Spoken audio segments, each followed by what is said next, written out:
Smoke still danced in the air, carrying the acrid smell of gunpowder and the distant echo of sirens that tore through the once vibrant silence of the capital.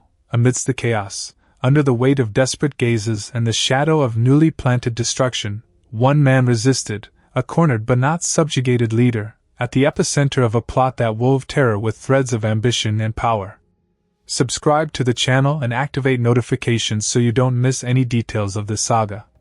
The news echoed through the corridors of power like thunder in a blue sky, shattering the already tenuous sense of security that had hung over the nation. The attack, audacious and brutal, targeted not impersonal buildings or empty symbols of authority, but the central figure, President Traoré, whose charisma and bold policies had polarized public opinion and apparently ignited the fury of shadowy factions. The audacity of the terrorists, infiltrating the heart of the capital with surprising ferocity, revealed a well-structured organization with considerable resources, casting a shadow of doubt on the ability of the local security forces to maintain order and protect their leaders. The presidential palace, once a bastion of stability and decisiveness, had been transformed into a besieged fortress, with improvised barricades hastily erected and nervous soldiers patrolling every perimeter.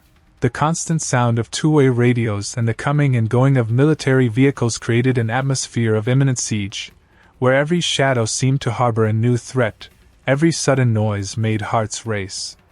Inside, amid the anxious chatter of aides and officials, President Traoré maintained a forced composure, his gaze fixed on the tactical map spread out on the table, his mind working incessantly to decipher the motives behind this attack and anticipate the next moves of his invisible enemies. The identity of the attackers remained a mystery shrouded in speculation and rumor. Some unconfirmed sources pointed to local extremist groups unhappy with the reforms implemented by Traoré, while others whispered about the influence of foreign powers interested in destabilizing the region. The lack of concrete information only increased the feeling of vulnerability and fueled the paranoia that was taking hold in the capital, where trust in institutions seemed to be fading with each passing hour. The attack, in its brutality and unpredictability, had exposed the weaknesses of a system that was supposed to be impregnable, revealing that even the highest echelons of power were not immune to the wave of violence that was sweeping the country. As the dust from the physical attack began to settle, a new battle was unfolding in the information arena. Fragmented news stories and conspiracy theories spread like wildfire across social media and other media channels, fueling fear and uncertainty among the population. The perpetrator's ability to orchestrate not only the attack itself but also the subsequent narrative demonstrated a dangerous sophistication, aimed not only at eliminating a leader but also at sowing chaos and distrust in the social fabric. The government, hesitant to release concrete details for security reasons, was losing ground in the information war, allowing the void to be filled by alarmist speculation and destabilizing propaganda. At the epicenter of this crisis, President Traoré knew that his reaction in the coming hours would be crucial in defining the future of his nation. Giving in to fear and impulsive retaliation could plunge the country into a cycle of even greater violence, while hesitation and indecision could be interpreted as weakness, encouraging further attacks and undermining his authority. He needed to find a delicate balance between the firmness needed to restore order and the caution needed to avoid an uncontrolled escalation of the conflict. The pressure on his shoulders was immense, as he carried not only the responsibility for his own security, but also the fate of millions of citizens who placed their hopes for peace and stability in him. As the morning sun cast its first tentative rays over the wounded city, an unusual movement was detected on radar and international communications. A Russian military transport plane, without warning, entered the country's airspace, followed by others, immediately raising a mix of apprehension and expectation in local command centers. Russia, an actor with strategic interests in the region, had not been formally requested to intervene, and the nature of its sudden arrival remained unclear, fueling a series of urgent questions in intelligence circles. Speculation about Russian intentions ranged from an offer of logistical and technical support to a possible demonstration of geopolitical force, taking advantage of internal instability to expand its influence in the region. The history of relations between the two countries was complex, marked by moments of cooperation and also by hidden tensions. which made it even more difficult to predict the true objective of this unexpected military mobilization. The arrival of the Russians injected a new element of uncertainty into the already volatile situation, transforming an internal conflict into a potential stage for international disputes. As the Russian planes landed at a military base on the outskirts of the capital, far from the prying eyes of the public, a select group of high-ranking Russian officers were discreetly escorted to meet with President Traoré. The secrecy surrounding this meeting only intensified the rumors and theories circulating behind the scenes of power, with many wondering what the price of this unsolicited assistance would be and what the consequences would be for national sovereignty. The presence of the Russian special commandos, known for their efficiency and discretion, suggested that the threat to Traoré was considered serious enough to justify a foreign intervention of such magnitude. In the days that followed, the presence of Russian commandos became more visible, although their activities were kept under a strict veil of secrecy.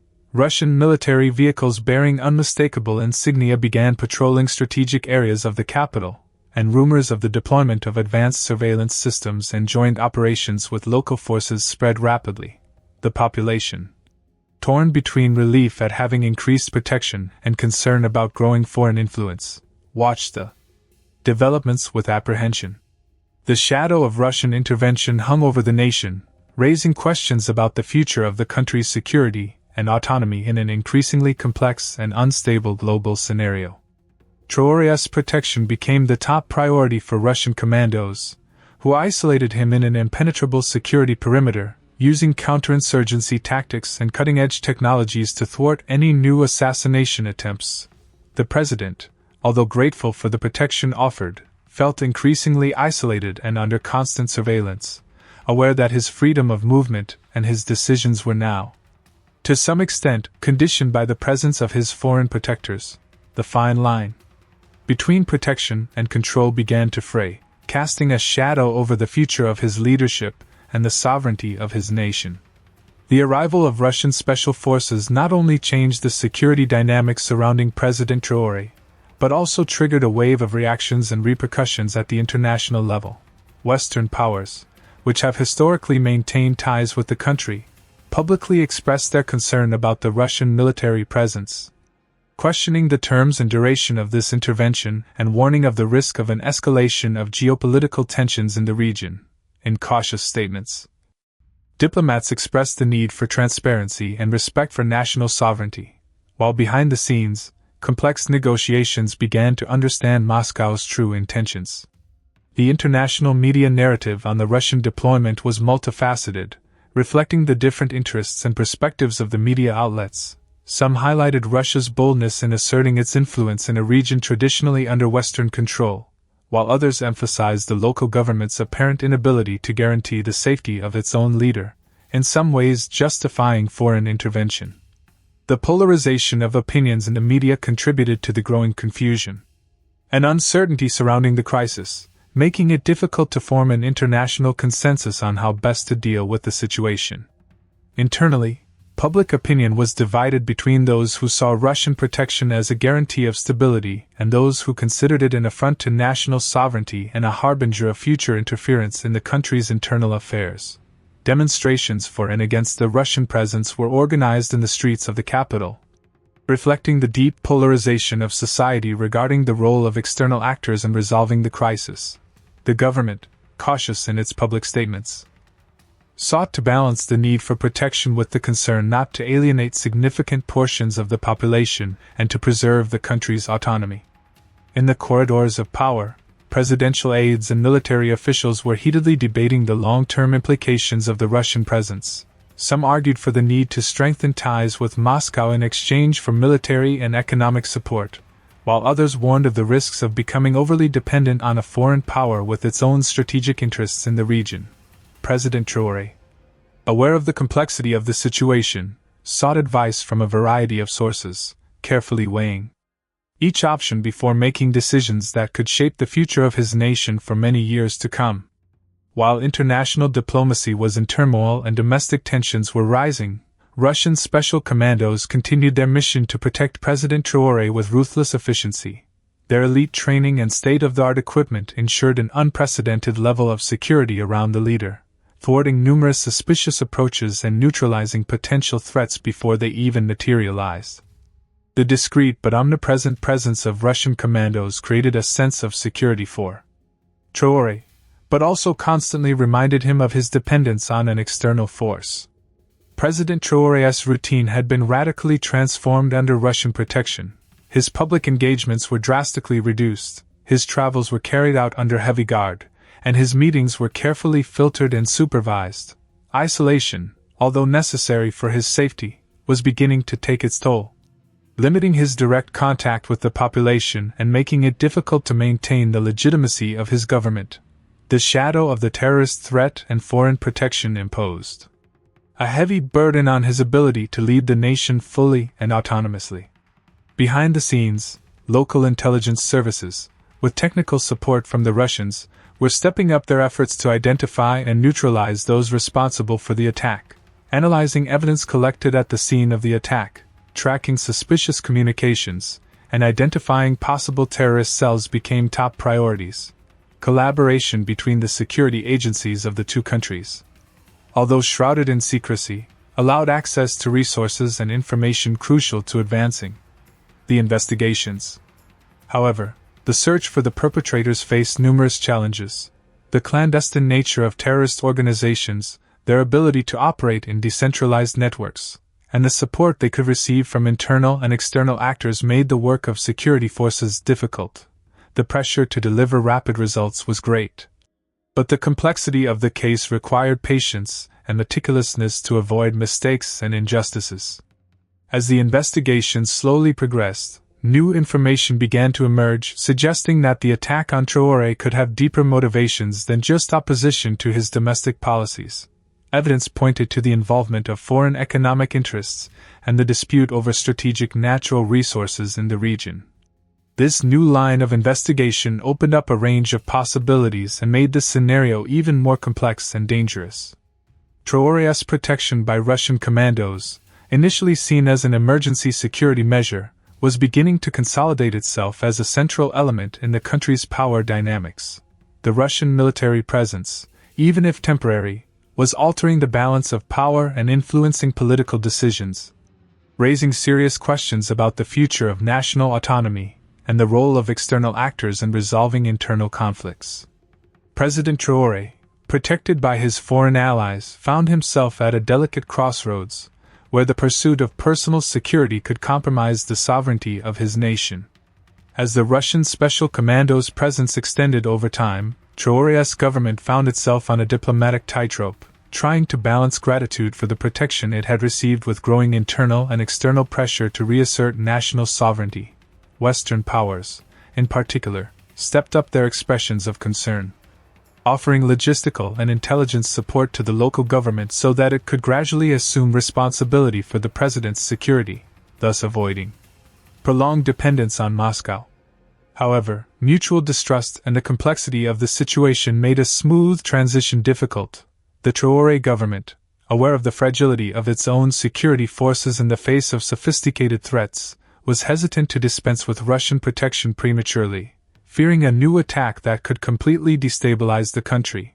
On the other hand, the persistence of the Russian military presence fueled suspicions about its true intentions, with many fearing that protection would turn into occupation or a form of lasting political influence. The population, increasingly divided, followed the developments of the crisis with apprehension. While some saw the Russian presence as a guarantee of order and stability at a time of great uncertainty, others interpreted it as a national humiliation and a sign of government weakness. Street demonstrations, heated debates in the media, and the proliferation of contradictory information on social networks reflected the deep division in society regarding the role of external actors in the country's security. In the corridors of power, the debate over the future of relations with Russia was intensifying. Some argued for the need to strengthen ties with Moscow, seeking economic and military support in an increasingly complex and unstable global geopolitical scenario. Others, in turn, warned of the risks of aligning themselves excessively with a single foreign power, advocating a policy of greater autonomy and diversification of international partnerships. President Traoré, at the center of this whirlwind of opinions and pressures, sought a path that would guarantee the security of his nation without compromising its sovereignty and independence. While diplomatic negotiations proceeded at a slow pace, Russian special commandos continued to play their role efficiently and discreetly. Their constant, albeit discreet, presence served as a powerful deterrent against further assassination attempts, buying Traoré's government time to reorganize its own security forces and strengthen its ability to respond to future threats. The effectiveness of Russian protection was undeniable, but its political cost and long-term implications for national sovereignty remained delicate and complex issues. Behind the scenes, collaboration between local and Russian intelligence services was beginning to bear important fruit in the investigation of the attack. New leads were being uncovered, connections between the perpetrators and regional extremist groups were being established, and the identities of some of those responsible were beginning to be revealed. The Russians' expertise in counterterrorism techniques and their ability to access information at an international level were proving crucial in advancing the elucidation of the case. However, as the investigation deepened, increasingly strong evidence pointed to the involvement of foreign actors with economic interests in the destabilization of the country. The dispute over strategic natural resources and influence over important trade routes emerged as possible motivations behind the attack on Traoré. This revelation made the scenario even more complex and dangerous, suggesting that the threat to the president and the stability of the country could be much greater and more comprehensive than initially imagined. Faced with this new information, President Traoré found himself at an even more delicate crossroads. He had to decide whether to trust fully the information provided by Russian intelligence, at the risk of becoming a pawn in a larger geopolitical game, or to seek other sources of information and support, at the risk of alienating his current protectors. The choice was complex, and the consequences of a wrong decision could be disastrous for the future of his nation. As Traoré weighed his options, the presence of Russian commandos began to generate an even more heated debate within the government and the military. Some officers expressed growing discomfort with Russian influence over presidential security and the lack of transparency regarding its operations. Concerns about the possibility of a loss of control over national security itself became increasingly evident. Amid this growing tension, an unexpected new development shook the political scene. Confidential information was leaked to the press, revealing details of the investigation that pointed to the possible involvement of important figures from the previous government in planning the assassination attempt on Traoré. This shocking revelation shed new light on the crisis, exposing deep divisions and latent political rivalries within the country's own power structure, and further complicating the already complex equation of presidential security and foreign influence. The release of information about the possible involvement of figures from the former government in the attack on Traoré threw a bomb into the already fragile political scene. The news spread like wildfire, fueling distrust and polarization within society and exposing the deep fissures in the country's institutional fabric. Accusations and counter-accusations echoed in the media, while the population, perplexed and outraged, demanded clear answers and the punishment of those responsible, regardless of their position or previous influence. Within the government, the revelation caused an earthquake.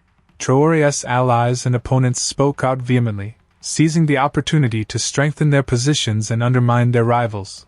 Political instability increased, making it even more difficult to take crucial decisions for the country's security and manage the crisis. The shadow of betrayal and conspiracy hung over the corridors of power, undermining cohesion and trust among government members and making it difficult to form a united front against external and internal threats. President Traoré himself received the news with a mixture of shock and apprehension. The possibility that former collaborators and figures from his own political circle could be involved in a plot to overthrow him represented a personal betrayal and a severe blow to his leadership.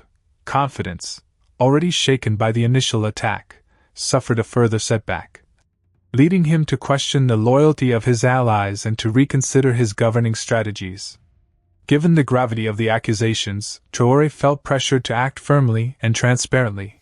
Public opinion demanded a rigorous and impartial investigation capable of identifying all those involved and bringing them to justice.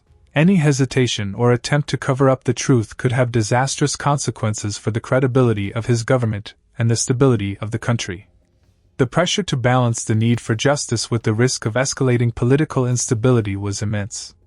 In this turbulent context, the role of Russian special commandos became even more delicate. Their presence, initially justified by the need to protect the president from external threats, was now seen by some as a complicating factor in the internal investigation.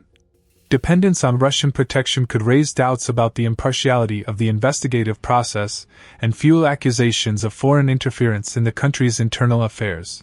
The need to find a balance between Traoré's security and the autonomy of local justice became paramount. Behind the scenes, relations between local investigators and Russian commandos became more strained. While the Russians shared information and offered technical support, some local officials expressed concern about the foreigners' growing control over the investigation and the possibility that their own strategic interests could influence the course of the investigation. Collaboration, while still existing, became marked by increasing caution and distrust. The complexity of the situation was deepened by the revelation that some of the alleged conspirators of the former government maintained close ties with foreign economic interests, the same ones that the initial investigations had already pointed out as possible instigators of the attack. This connection raised the suspicion of an even more elaborate plot, involving internal and external actors in a plan to destabilize the country and favor their own interests, possibly related to the exploitation of natural resources or geopolitical changes in the region. Faced with this complex scenario, President Traoré found himself faced with crucial decisions that could define the future of his nation. He had to choose whether to fully trust the protection and intelligence provided by Russia, at the risk of becoming hostage to its interests, or whether to seek to strengthen his own institutions and partnerships with other countries, reaffirming national sovereignty, even if this meant giving up an immediate layer of security. International pressure was also intensifying. Western powers, concerned about growing Russian influence and the possibility of worsening regional instability, offered support to the Traoré government to strengthen its own security and investigation capabilities, encouraging a solution that would preserve the country's autonomy and avoid excessive dependence on external actors. The offer of assistance was accompanied by a call for transparency and respect for human rights in the process of investigating and holding those responsible accountable. Amid this whirlwind of events and pressures, President Traoré knew he had to act with caution and determination. The security of his nation, internal political stability, and the preservation of national sovereignty depended on his next decisions. The shadow of the attack and the protective but potentially controlling presence of Russian commandos placed him in a delicate position, where each step had to be calculated with precision to avoid an even more dangerous and uncertain outcome. The plot, which had begun with an act of terrorism, was increasingly revealing itself as a complex power play with implications that transcended the country's borders. As the investigation into the attack and the alleged involvement of figures from the former government deepened, President Traoré sought to consolidate his domestic support base and reaffirm the authority of the state. Aware of the institutional fragility exposed by the crisis, he initiated a series of reforms to the security and intelligence apparatus, aimed at strengthening the country's capacity to respond to future threats and reducing dependence on external protection. The restructuring of the armed forces and the modernization of equipment became priorities, as well as investment in training and qualification of personnel. At the same time, Traoré stepped up his diplomatic efforts, seeking to diversify international partnerships and reduce excessive dependence on Russia.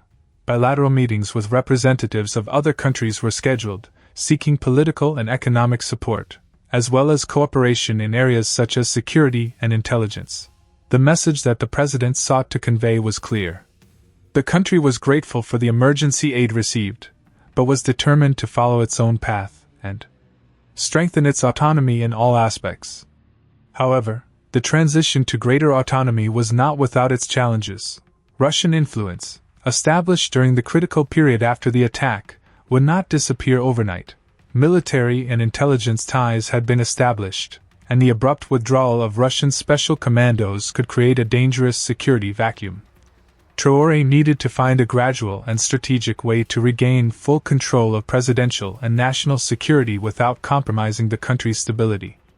Internally, political polarization continued to be a significant obstacle. The release of information about the possible involvement of members of the former government deepened divisions and made it difficult to form a national consensus around the reforms proposed by Traoré. The opposition, taking advantage of the government's moment of weakness, intensified its criticism and sought to capitalize on the discontent of part of the population. The need to build bridges and promote national reconciliation became increasingly urgent. Amid this complex scenario, the investigation into the attack progressed slowly, revealing increasingly intricate nuances. The connections between the internal conspirators and foreign economic interests became clearer, pointing to a well-orchestrated plot with long-term objectives that went beyond the simple elimination of President Traoré. The dispute over strategic natural resources and the attempt to influence regional geopolitics seemed to be the main drivers behind the crisis. The continued presence of Russian special commandos, although increasingly discreet, still generated discomfort in some sectors of the government and society. The lack of clarity about the timetable for their withdrawal fueled speculation and concerns about Moscow's true intentions. Traoré, aware of these concerns, intensified negotiations with Russia, seeking to define clear deadlines for the completion of their protection mission and the full transfer of responsibility to local forces. At the same time, the government sought to strengthen the population's trust in national institutions, intensifying communication about progress in the investigation into the attack and about plans to reform the security sector. Transparency and accountability became watchwords. In an attempt to re-establish the state's credibility and contain the wave of disinformation and conspiracy theories circulating in the country. At the international level, Traoré's strategy of diversifying partnerships was beginning to have an effect. New cooperation agreements on security and economic development were signed with other countries, demonstrating that the country was not isolated and that it sought to build balanced relations with different global players. This stance helped to reduce external pressure on the Russian presence and to strengthen the government's position on the international stage. Despite the progress, the shadow of the terrorist threat still hung over the country. Sleeper cells linked to those responsible for the attack could be planning new attacks, and internal political instability still posed a risk to national security. Traoré knew that the fight against terrorism and the search for stability were ongoing processes that required constant vigilance and a coordinated effort from all sectors of society. As the country struggled to overcome the crisis and build a safer and more autonomous future, the presence of Russian special forces was coming to an end. After intense diplomatic negotiations and careful planning, Russia announced the gradual withdrawal of its protective forces, marking the beginning of a new phase for the country. The responsibility for the security of the president and the nation now fell entirely on the shoulders of local institutions, testing the resilience and capacity of Traoré's government to ensure peace and stability in an environment still marked by uncertainty and challenges. With the complete withdrawal of Russian special forces, Traoré's government found itself at a turning point, where the fragility exposed by the attack was confronted with the opportunity to build a more resilient and independent future. Responsibility for presidential and national security now fell entirely to local institutions. A crucial test of the effectiveness of the reforms implemented and the country's ability to protect itself from future threats. The president, aware of the weight of this new reality, intensified his efforts to strengthen internal cohesion and reaffirm state sovereignty at all levels. The investigation into the attack, now conducted exclusively by local investigators with the technical support of several international partners, was progressing steadily, revealing the extent of the conspiracy and identifying a significant number of those involved, both from the former government and from foreign interests. The legal proceedings were beginning, marking an important step in the search for justice and holding those responsible accountable, a fundamental element in restoring the public's trust in institutions and in sending a clear message that violence and betrayal would not be tolerated. On the political front, Traoré sought to consolidate a broader support base, promoting dialogue with different sectors of society and seeking to build consensus around a national project of reconstruction and institutional strengthening. Polarization, although still present, showed signs of diminishing as the government demonstrated firmness in leading the country and transparency in its actions. Political stability, essential for economic and social recovery, became a priority objective. reforms in the security and intelligence sector continued to be implemented, with a focus on increasing the capacity to prevent, detect and respond to threats of different natures, investment in cutting-edge technology, improving the training of security forces and strengthening interagency cooperation were central elements of this process. The objective was to create a robust and efficient security system, capable of protecting the country without relying on external interventions. The diversification of international partnerships was consolidated, with the country establishing mutually beneficial cooperation ties with a variety of nations, both regional and global. This strategy allowed access to resources, knowledge and support in various areas, from economic development to security and the exchange of intelligence information. Autonomy and the capacity to act on the international stage were strengthened, reducing vulnerability to pressure or influence from a single power. Economic recovery, a crucial challenge after the period of instability, began to gain momentum with the implementation of policies to encourage investment, promote trade and strengthen the national production sector. Restoring investor confidence and creating jobs were priorities for the government, aiming to ensure a more prosperous future for the population and overcome the economic consequences of the crisis. However, the threat of terrorism, although significantly reduced, had not been completely eradicated. Isolated cells and radicalized individuals still posed a potential risk, requiring the maintenance of a constant state of alert and the continuation of intelligence and prevention efforts. Regional and international cooperation in the fight against terrorism remained a priority. Recognizing the transnational nature of this threat, President Traoré, having overcome the crisis and led the country through a period of great turbulence, emerged as a stronger leader with greater legitimacy. His ability to remain calm under pressure, to make difficult decisions and to unite different sectors of society around a common project were crucial to overcoming the crisis. The future of the country, although still full of challenges, presented more promising prospects, built on the lessons learned and on the strengthening of national institutions. The story of the attack and Russian protection served as a catalyst for a profound reflection on the country's vulnerability and the importance of national sovereignty. The lessons learned during this critical period shaped the government's policies and priorities, with a renewed focus on strengthening domestic capabilities and building a future where security and autonomy would not depend on external interventions. The memory of the crisis would serve as a constant reminder of the need for vigilance and an unwavering commitment to defending national interests. And so, the nation, having passed through the shadow of terrorism and foreign influence, moved forward, stronger and more aware of its own capacity to overcome adversity. The legacy of that turbulent period would be the reaffirmation of the importance of national unity, institutional resilience, and the relentless search for a future of peace, security, and autonomy for all its citizens. If you've followed this journey of tension, intrigue, and overcoming, leave your like on this video, subscribe to the channel so you don't miss more impactful stories like this one, and share your opinion in the comments. Your interaction is essential so that we can continue bringing narratives that capture attention and inspire reflection.